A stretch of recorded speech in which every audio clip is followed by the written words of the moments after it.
চুল একটু বেড়ে গেছে, জানি একটু অন্যরকম দেখাচ্ছে, কিন্তু আজকের বিষয় সেটা নয়। বিষয় হচ্ছে শীতকাল পড়ে গেছে, আর বাঙালিদের কাছে শীতকাল মানেই ঘোরা।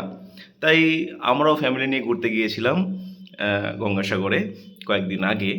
তাই আমরা কোথায় ছিলাম, কোথায় খেলাম, কেমন ঘুরলাম, কত কী খরচা পড়লো, সেটা টোটালি ডিসকাস করব এই ভিডিওতে। আর ভিডিওটা আমি চেষ্টা করছি দুটো ভিডিও করার, কারণ একটা ভিডিও করতে গেলে অনেকটা বড় ভিডিও হয়ে যাচ্ছে।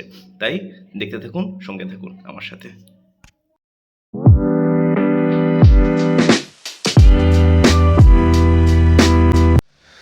ঘড়িতে এখন বাজে 4:37।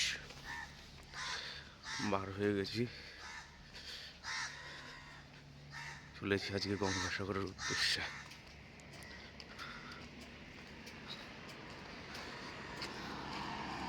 তাই ওয়েলকাম টু যাদবপুর। এখন রাস্তাঘাট পুরো ফাঁকা। ঘড়িতে এখন 4:35। আজকে একটু গঙ্গাসাগরে যাব, তাই এখন বাইপাসে দাঁড়িয়ে আছি। দেখো রাস্তা পুরো ফাঁকা। এখান থেকে যাদবপুরে যাব, সেখান থেকে ট্রেন ধরবো, পুরো জার্নিটা দেখাবো, সঙ্গে থাকো।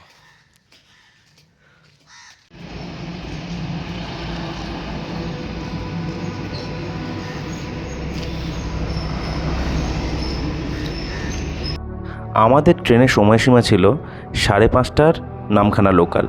এর আগেও দুটো ট্রেন ছিল, একটা হচ্ছে 4:10 আর একটা হচ্ছে 4:48, কিন্তু আমরা 5:30টার সময় ট্রেনটায় উঠে গিয়েছিলাম। আপনারা চাইলে এর আগের দুটো ট্রেনেও যেতে পারেন।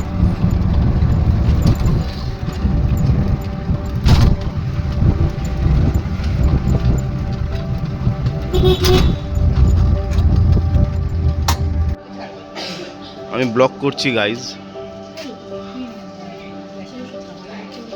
আরে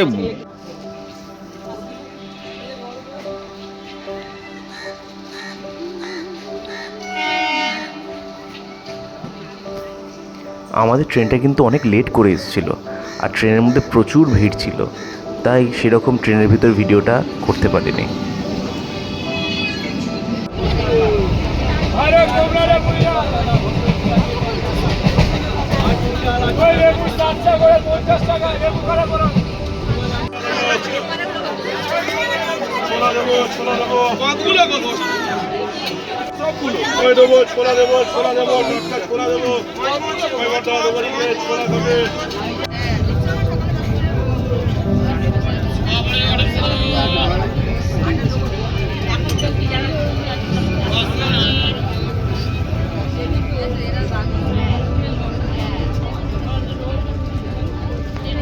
হ্যালো গাইজ, আমরা এখন কোথায় আছি?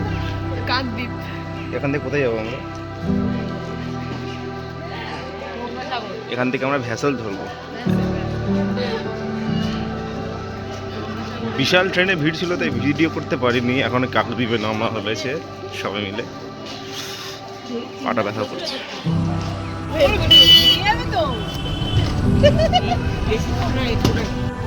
হ্যালো গাইজ, আমরা এখন ঘাটের উদ্দেশ্যে যাচ্ছি গাইজ।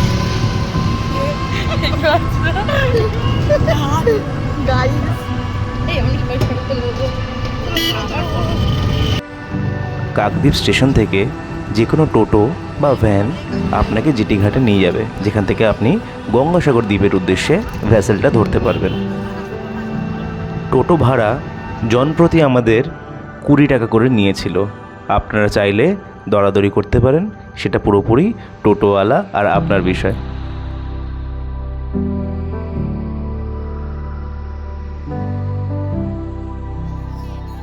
দেখতেই পাচ্ছেন এখন কিন্তু মেলার সিজন নয়, জাস্ট ঠান্ডাটা একটু পড়েছে, তাতেই এত মানুষ গঙ্গাসাগরের উদ্দেশ্যে রওনা দিয়েছে।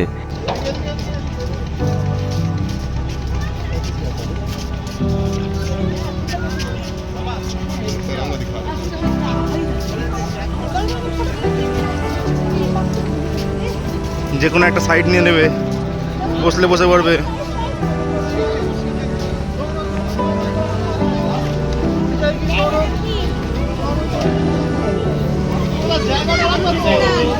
চল চল ওই পারে চল, চল চল চল না, যে কোনো একটা সাইড ধরে নে। ঠিক আছে চলো।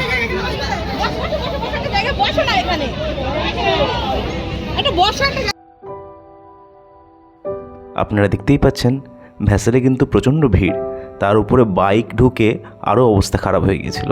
আর হ্যাঁ, বলে রাখি, ভ্যাসেলের ভাড়া জনপ্রতি 9 টাকা।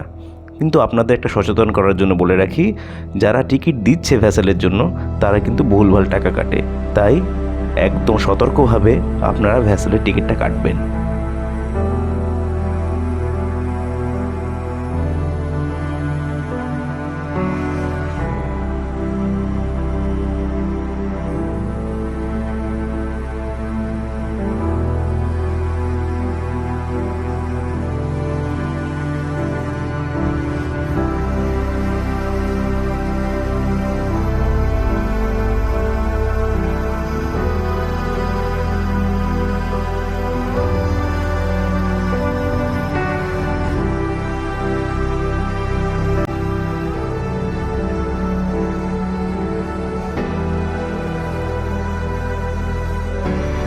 যেসব পাখিগুলো দেখতে পাচ্ছেন উড়ছে, এগুলো হচ্ছে সিগাল, বাংলা যাকে বলে শঙ্খচিল। আপনারা এদের কিন্তু খাবার দিতে পারেন। আর বলে রাখি, এদের খাবার কিন্তু ভ্যাসেলেই পাওয়া যায়। প্রতি দানার প্যাকেট 10 টাকা করে বিক্রি হচ্ছিল।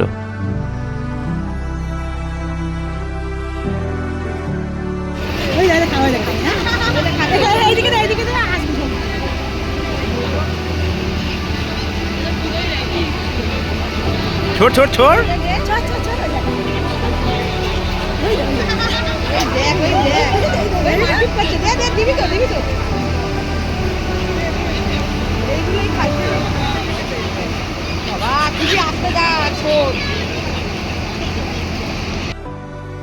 ভ্যাসেলে আপনারা গঙ্গাসাগর দ্বীপে পৌঁছাতে মোটামুটি টাইম লাগবে 40 থেকে 45 মিনিট। এর থেকে বেশিও লাগতে পারে, আবার কমও লাগতে পারে।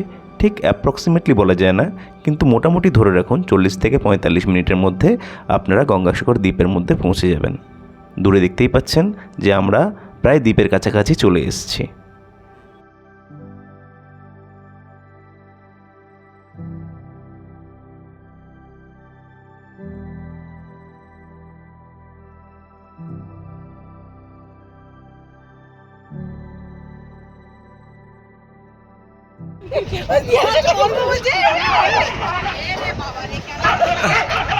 এলু বাবা,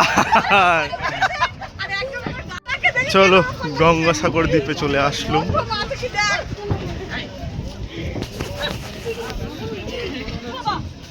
চলো উঠে পড়লাম অটোতে সবাই মিলে। এখন তাও কতক্ষণ টাইম লাগবে? 45 মিনিট। 45 মিনিট মতন এখন তাও টাইম লাগতে পারে। চলো।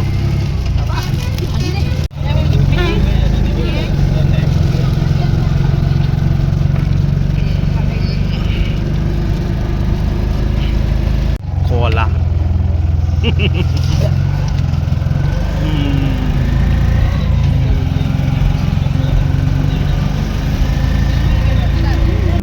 ভ্যাসেল থেকে নেমে আপনারা প্রচুর বাস, অটো, টোটো, ম্যাজিক কার ইত্যাদি পেয়ে যাবেন। যে কোনো একটাতে বসে আপনার মন্দিরের উদ্দেশ্যে রওনা দিতে পারেন। আমরা অটোয় করে গিয়েছিলাম, আমাদের জনপ্রতি ভাড়া নিয়েছিল 50 টাকা। ভারত সেবাশ্রমে উঠলাম ঠিকই, এই যে পিছনে মন্দির, কিন্তু এখন গঙ্গা মেলা অনেক দেরি, কিন্তু প্রচুর হারে এখন থেকে লোকজন আসছে, তাই রুমটা দেখাতে পারলাম না, কারণ রুমের অবস্থা ভালো না, আমার নিজেরই ভালো লাগেনি। কিন্তু কম খরচে ভালো। আমরা দুটো রুম নিয়েছিলাম, যেটা আমাদের 500 টাকা করে পড়েছিল। কিন্তু রুমটার অবস্থা এতটাই খারাপ ছিল যে আপনাদের দেখাতে পারবো না। হয়তো সব বুকিং থাকার জন্য আমাদের এরকম একটা রুম দেওয়া হয়েছিল। তাই গতবারে এসেছিলাম, আমাদের ভালো রুম দেওয়া হয়েছিল, কিন্তু এইবারে এতটাই লোকজন বেশি, তাই এনারা বলছেন যে রুম খালি নেই।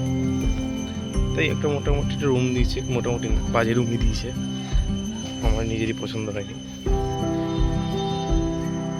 তাও একদিনের ছুটিতে ঘুরতে আসো কোনো রকম। মন্দিরে সোজাসুজি যে ঘাটটা ছিল, যেখান থেকে লোকজন স্নান করত, সেই ঘাটটা এখন ভেঙে গেছে, তাই কাজ চলছে। তাই পাশ থেকে একটা রাস্তা আছে, সেই রাস্তা থেকে নতুন একটা ঘাট তৈরি করা হয়েছে যেখানে লোকজন স্নান করছে। আমরা এখন সেই রাস্তা দিয়ে যাচ্ছি। আপনারা চাইলে ওইখানে টোটো বা যেসব ভ্যানগুলো থাকে ওদেরকে বললে ওরা কিন্তু আপনাকে এই স্নানের ঘাটে নিয়ে চলে যাবেন। হ্যাঁ, একটা কথা বলে রাখি, ওদের কাছে কিন্তু দরদাম করে নেবেন, কারণ এক একজন ভ্যানওয়ালা বা এক একজন টোটোওয়ালা নিজেদের ইচ্ছা মতন দাম চাইছে এই বিচে আসার জন্য।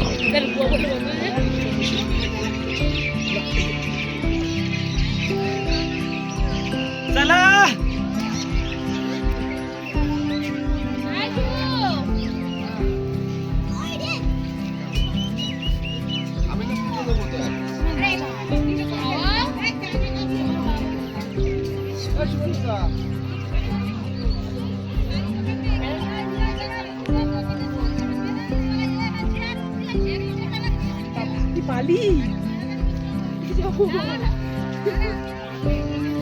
अरे बोली घर पे আমি কি কই যাবা মানে ও পিছিয়ে আছে দেখ না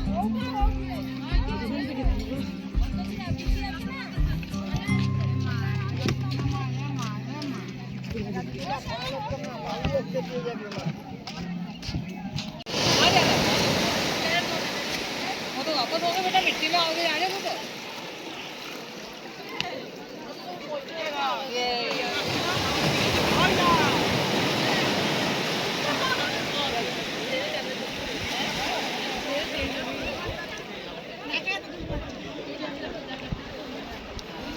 खाना उन्होंने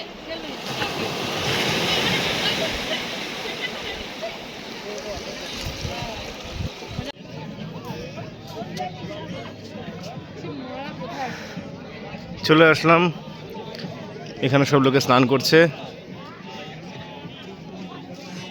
এই আমাদের সব পাগলিগুলো আছে।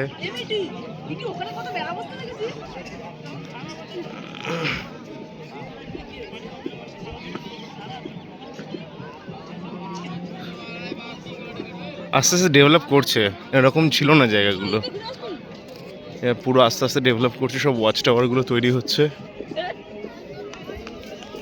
যত দিন যাবে আরও উন্নত হবে। আগে বলা হতো সব তীর্থ বারবার গঙ্গাসাগর একবার, কিন্তু এখন সেটা এই যুগের সাথে মানায় না, কারণ তখন পরিবহন ব্যবস্থা এতটা উন্নত ছিল না আজকালকার যুগের মতো।